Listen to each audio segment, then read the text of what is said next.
Hoy vamos a analizar técnicas de conteo. Sabemos que hay un montón de fórmulas y posibilidades, entonces vamos a dar unas estrategias para poder llegar a la respuesta implementando la fórmula adecuada según el problema. Entonces vamos a ver problemas de todo y con este diagrama que está en la pantalla vamos a tratar de deducir quién es la fórmula que hay que utilizar en cada caso. Primera pregunta que nos debemos de hacer es, ¿importa el orden? Aquí hay dos posibilidades. Si no es una combinación. Desde luego, si no importa el orden, lo único que tenemos que hacer es ver cuántos subgrupos se pueden formar. Eso significa combinaciones. ¿Cuántos subgrupos, sin importar el orden, podemos construir a partir de un conjunto que nos den? En él pueden haber repeticiones. Eso significa que los elementos pueden estar en diferentes lugares o no, depende del problema. Otra forma de simbolizar la combinación, las combinaciones es con este paréntesis en forma de vector, donde n es el número de elementos y r es el número de elementos del subgrupo. Si importa el orden, entonces, y hay que hacernos la siguiente pregunta, ¿es de todos los elementos? Si es de todos los elementos, significa que vamos a ocuparlos todos, entonces eso se llama permutación. Para los problemas de este tipo, normalmente no se dice, vas a ocupar todos los elementos, simplemente te dicen, de este conjunto, ¿cuántas posibilidades puedes obtener? Se infiere que es de todos los elementos. Cuando te dice, de un grupo de tantos, seleccionas tantos, siendo esta selección menor que el número de elementos del total, entonces estamos en el segundo caso, en el que es una permutación. Por eso aquí dice, ¿es de todos los elementos? No, y además es una permutación. Entre comillas está la palabra variación porque difiere de la de arriba que se ocupan todos los elementos, y la forma que vamos a identificar estas permutaciones son con la palabra variación, para distinguir que son diferentes de las permutaciones en las que se ocupan todos los elementos. Cuando estamos en la variación hay que pensar si podemos repetir esos elementos. Si sí, tenemos la primera fórmula, y si no, tenemos la segunda, que es la más popular. La de sí se parece a la que está aquí, porque realmente es igual. Nada más que aquí hay un detallito. Como son todos los elementos, entonces no sería R, sería N. N a la N. Ujú. Por ejemplo, 5 a la 5, 6 a la 6. Y cuando no son todos los elementos es N a la R, donde N es el número de elementos del conjunto y R es el número de elementos del subconjunto. Aquí tenemos tres notas. La primera es: el principio fundamental del conteo es multiplicar la cantidad de eventos independientes.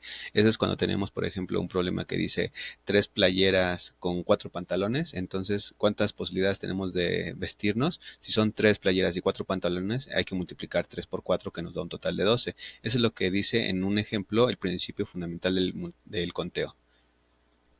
En la nota 2, para problemas de cuántas palabras se forman o cuántas cifras se forman, lo mejor es usar la técnica de cajitas.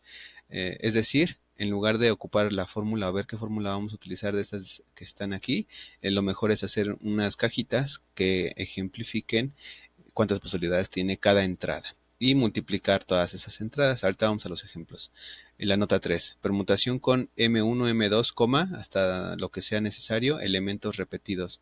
Para ello vamos a ocupar la fórmula de permutación, que es como la que está aquí escrita, nada más que vamos a dividirla entre ese número de elementos repetidos. Dividir en permutaciones significa restar casos. Dicho lo anterior, vamos con los ejemplos.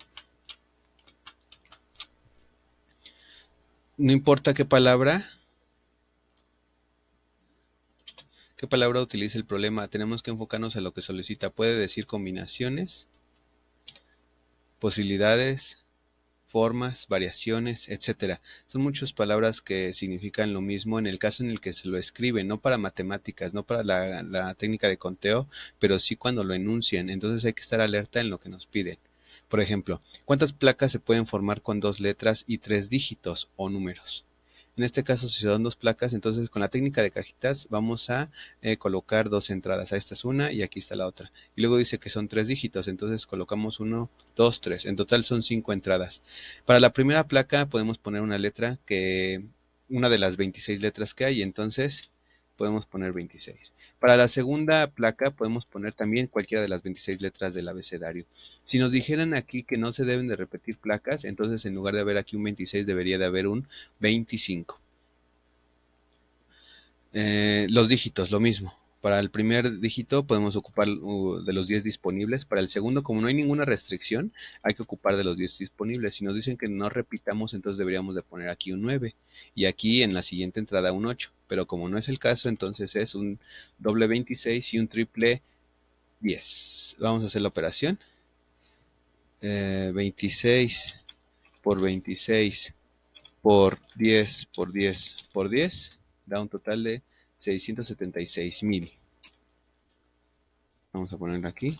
676,000. Vámonos con otro. Se lanzan 2 monedas y 4 dados. ¿Cuántas posibilidades existen? Si son 2 monedas y 4 dados, entonces hay 6 posibilidades. Aclaración. Estoy utilizando este método en el cual no tengo que irme a mi diagrama porque estoy ocupando el teorema, el principio fundamental del conteo, porque estos eventos son independientes. Eso significa que lo que pasa en la letra de la primera entrada no interfiere con lo que pasa en la segunda entrada, ni tampoco entre los números, ni números con letras. O sea, todo es independiente. Por eso no tengo que ocupar nada de las permutaciones o combinaciones que están aquí, sino el principio fundamental del conteo, ¿de acuerdo? El cual es multiplicar todas las posibilidades. Eso es lo que hice ahí. Por eso no vi nada. Y lo digo porque el segundo ejemplo es lo mismo. Dice 2 monedas y 4 dados. Lo que pasa entre las 2 monedas y los 4 dados no interfiere entre sí, ni entre monedas, ni con los dados. Entonces, por eso pongo las 6 entradas, 2 monedas y 4 dados. Pongo las 6 entradas. A ver, aquí me falta una.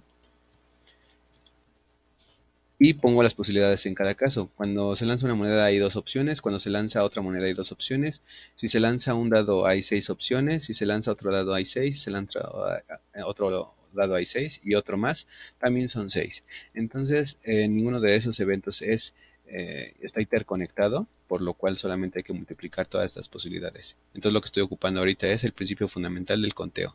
Aquí es un 6 a la cuarta y un 2 al cuadrado. 2 por 2, ¿no? 5,184. Entonces vamos a poner 5,184. Ahí está. Vamos con otro problema.